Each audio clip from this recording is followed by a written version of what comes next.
Le 20 octobre 2014, les parents du Royal Concordia ébranlèrent toute la famille avec une déclaration choc. Nous allons mourir le 8 mars 2015. Cause du futur décès, crise cardiaque.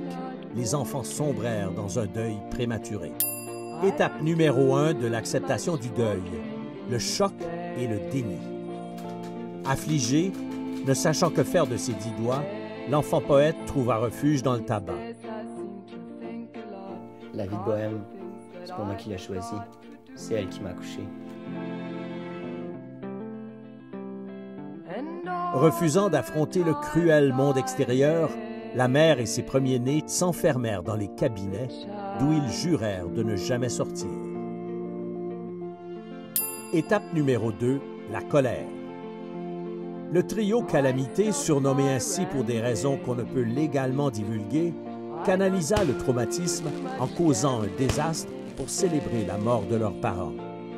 Athlètes depuis leur vie intra-utérine, ils délaissèrent à jamais la danse contemporaine afin de se consacrer corps et âme à leur nouvelle thérapie sportive.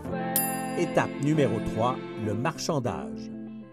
C'est en analysant un tournoi de tir au pigeon d'argile que le plus jeune fils fut frappé par le regret. Le regret d'avoir passé sa vie à décortiquer le sport avec son père plutôt que de l'expérimenter. Adeptes de l'actualité et maîtres de l'objectivité, les 4 jeunes journalistes de la famille relativisèrent la situation en soulignant que d'autres personnes vivent des événements hautement plus tragiques ailleurs dans le vaste univers, ainsi que dans la région de la Mauricie. Étape numéro 4, la souffrance. D'autres, accablés de douleur, perdirent toute forme de joie de vivre, au point que même leurs chats, Éric Salvaille et Jean-François Lépine, ne réussissaient pas à faire naître un sourire entre leurs joues.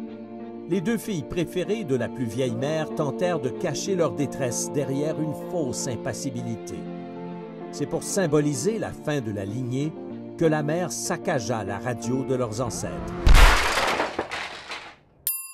Étape numéro 5, l'acceptation. Les adoptés de la famille étant habitués à gérer les crises dues à leur passé lourd, décidèrent de vider les cendres d'Edgar, leur chat sphinx, afin de libérer l'urne. Dans la même lignée, la vedette du web familial aborda la situation d'un ton gai. Elle se mit à produire le plus de souvenirs possible afin de créer un héritage familial qui perdurerait pour des siècles et des siècles. Étape numéro 6, la reconstruction. Portant en eux une peur transcendante de l'immortalité, les vidéastes de la famille optèrent pour la fuite. Ils prirent la grande route, bien déterminés à refaire leur vie ailleurs, loin de leur passé douloureux et de leur famille brisée. Pour pouvoir survivre à la mort de leurs parents, les 3 artistes au cœur sensible n'eurent d'autre choix que de se réfugier dans leur personnage de scène, laissant leur alter ego prendre les rênes de leur vie à temps plein.